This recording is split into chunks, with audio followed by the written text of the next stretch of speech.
Hallie with Handmade by Hallie here. Welcome to my next video. For this project, we are going to need some paper napkins, some styrofoam, some duct tape, and a container. I do end up changing my container later on. I'm going to need a medium-sized large egg. I'm going to use some packing paper that I've kept from a shipment I got. Some flowers of your choice. I'm going to use these purple ones, these white filler ones, and some other ones I've got in my stash.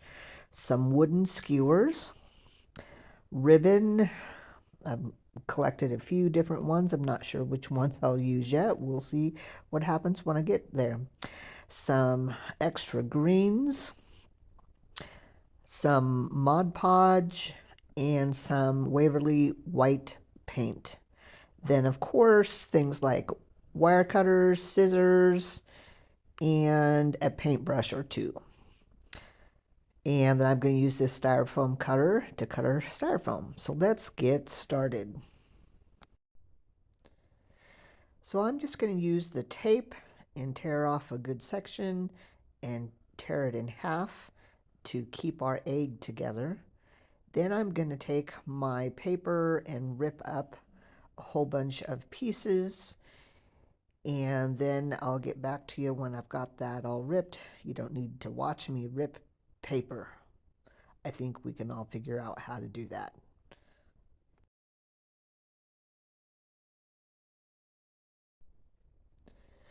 Next, I'm going to pour some Mod Podge onto a plate, use my paintbrush, and I'm going to do a layer of Mod Podge on the egg, put my paper on, and put the Mod Podge back over the top of it.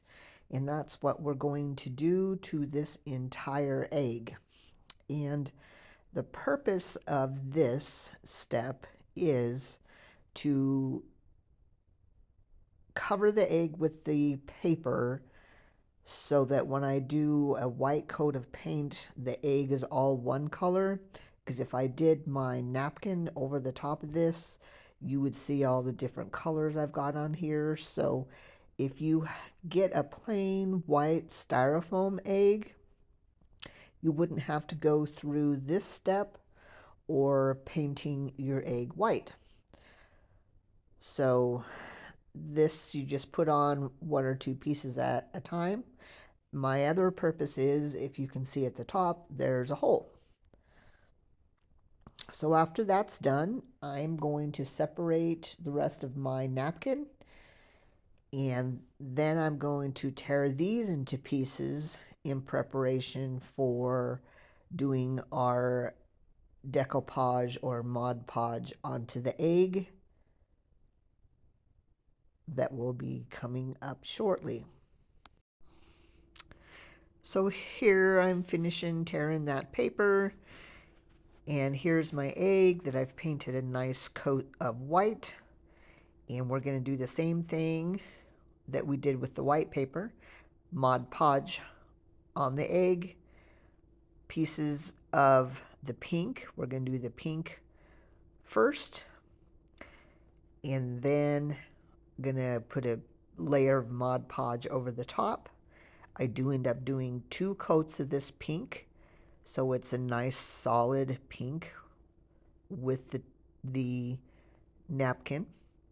Then once that's dry, we will turn it over and repeat the same process, covering all the white, including the white that's in the napkin. It does take a little bit of time, but this is a fun project to do while you're watching TV or just hanging out.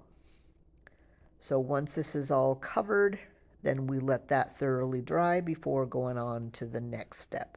So if this is a project that you're really liking and you're enjoying my channel, wouldn't you please do those things with liking this particular video, subscribing to my channel, and sharing. So this is the container that I end up going with. This is just a paper container that I had. I believe this was Italian style bread crumbs.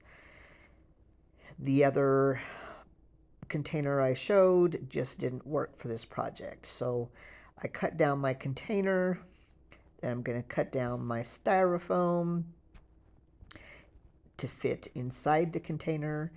And when I get this in the container, it doesn't quite come out round, but as you'll see when I get the project finished, you don't really see it's not all the way around. So to finish the outside of this container, I decide I need to do the same thing I did with the egg and make it all white. Now, the mistake I made here is I didn't sand slightly the outside because it's got a waxy coat. It takes about 4 or 5 coats. Once that is coated and dried, I'm going to get some more of my napkin ready, and I'm going to do a stripe of the colorful part down the center and the pink on the top and the bottom. So that's what I'm doing here, is prepping and cutting all of my all of the edges I don't want to use off of here. And this doesn't have to be super straight.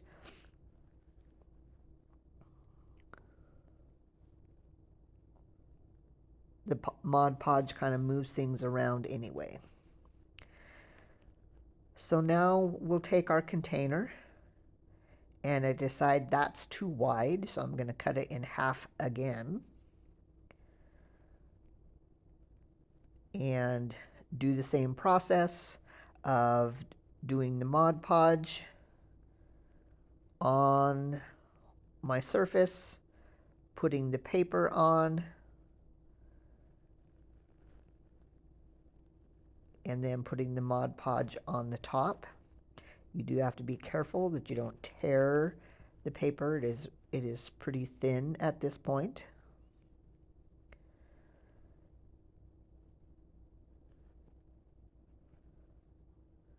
And cut off the excess here. And now we're going to do the pink, repeating again the Mod Podge underneath. This part, all I'm going to do is line up as much as I can a fairly straight edge and put the pink up next to the center, then cut off the excess carefully because I'm going to use that for the top part. Then put my layer of Mod Podge on the top. And the nice thing about doing this is the layer of Mod Podge on the top finishes the paper, so it's this is matte Mod Podge, so it's not going to be shiny, but it's a finished surface. It's not going to come off now. So we'll repeat for the top that we did for the bottom and just use the straightest edge we've got. And the thin napkin sticks to the Mod Podge really well. I'm just trying to make sure that I cover up all the white. Cut off all the excess. Glue down that end and cover the top. And I'm just going to tuck in the top of the paper. And then we'll be ready to go. I'm liking the way this is coming out. Stick around to see what comes next.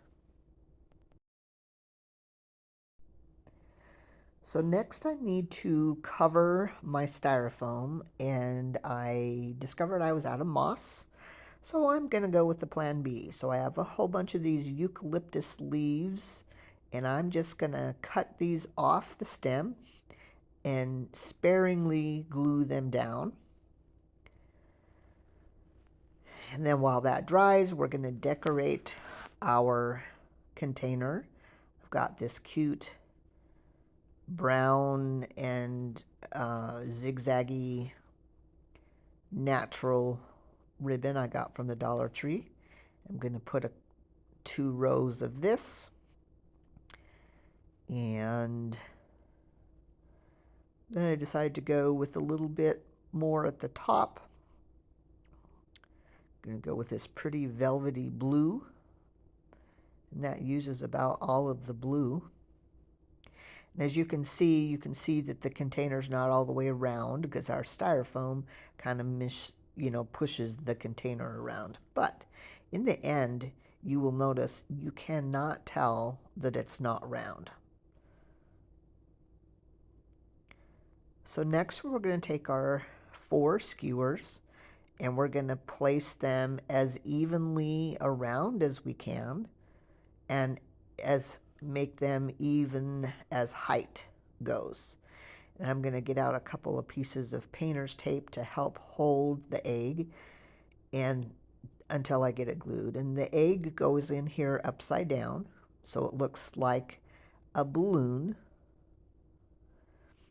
And so I use the tape to hold to make sure everything is placed where I want it before I start gluing. So I think we're to a good spot. And we glue it down and I add some of that same rickrack I've got at the bottom. And then I make some little bows. I did add some glue at that second point a little bit down, so I made some little bows out of some of that peach velvety ribbon. Then I remember I've got this bag of cute buttons, and I decided to go with purple and put a purple button on here. And I decide that I don't need to add anything else to the bottom because once we get the flowers in here, you wouldn't really see anything else in the bottom. But now we're ready to put in our greenery, our filler flower, and our flowers. So I'm cutting some of this flower that I've had in these greens that I've had in my stash. Sorry, these aren't flowers, these are greens. So I put some glue on the end of the stems and put them in. They're a little bit tricky to get in through those leaves, but they'll go in there. Sometimes I need to get my needle nose pliers and push a little bit harder. And then I'm going to add some of this filler flower, and I decide because I want them shorter, I take them off the original stem, put them on a different stem, and then make a short stem. So that's what I'm doing here, making them little individual pieces. And that's kind of nice about a bunch that you get like this. You can separate them into smaller pieces. So then I do the same thing, putting some glue on the end, using my needle nose pliers to push them in. And one of the reasons I used my pliers instead of my fingers is this way I'm not getting glue all over my fingertips and potentially burning myself. So now that I've got the filler greens and whites in, I'm going to start cutting some bunches off of this bush. And this bush of little purple flowers with daisies I did get from Walmart. And so that's what I'm doing there, cutting those off and putting those in where it looks the best. And those purple flowers look really match those little buttons that I put on the top of the balloon. and the purple that's in the napkin that's on the balloon and on the container. So I just continue to go around and mix up the daisies and the little purple. Not sure, they're kind of like miniature roses, maybe, but not really roses. They're not pansies. I'm not sure what kind of flower they're intended to be. And then I decide, you know what, because of the colors on the balloon and the container, I'm going to pull the extra little tulips that I've got and make some little picks out of the tulips because those are the right colors. So I make 3 or 4 picks out of the tulips. Some have extra leaves, some don't. And so that's what I'm doing here, is getting those ready to go and find the places that I want to put the tulips in.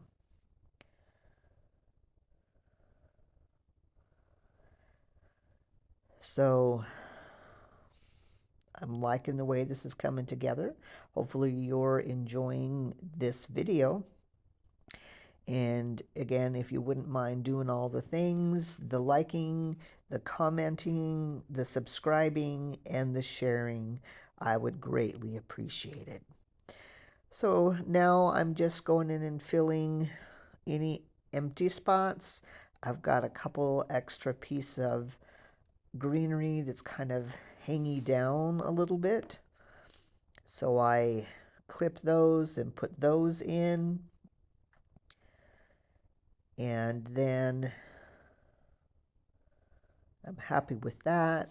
Then I think I decide I want a few more of those white filler flowers.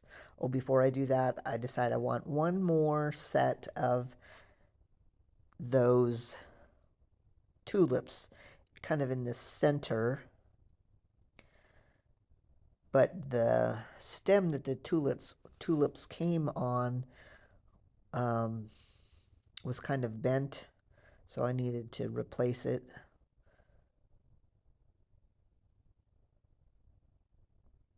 Sometimes it's difficult getting it in the middle when you've already filled your design, but you can get it in there and push everything back in place. So this is when I decide a few more of the white flowers, a few more of the daisies and purple flowers to get it all full. And I'm getting pretty pleased with the way this one's turning out. Definitely says spring to me, and definitely a fun project to learn how to do. I hope this inspires you to come up with something similar yourself. You don't have to use all the same products, but use what you've got. The only thing that I had to buy for this project was that egg. I had everything else in my stash, and I'm very pleased with how this is coming out. It's coming out just adorable.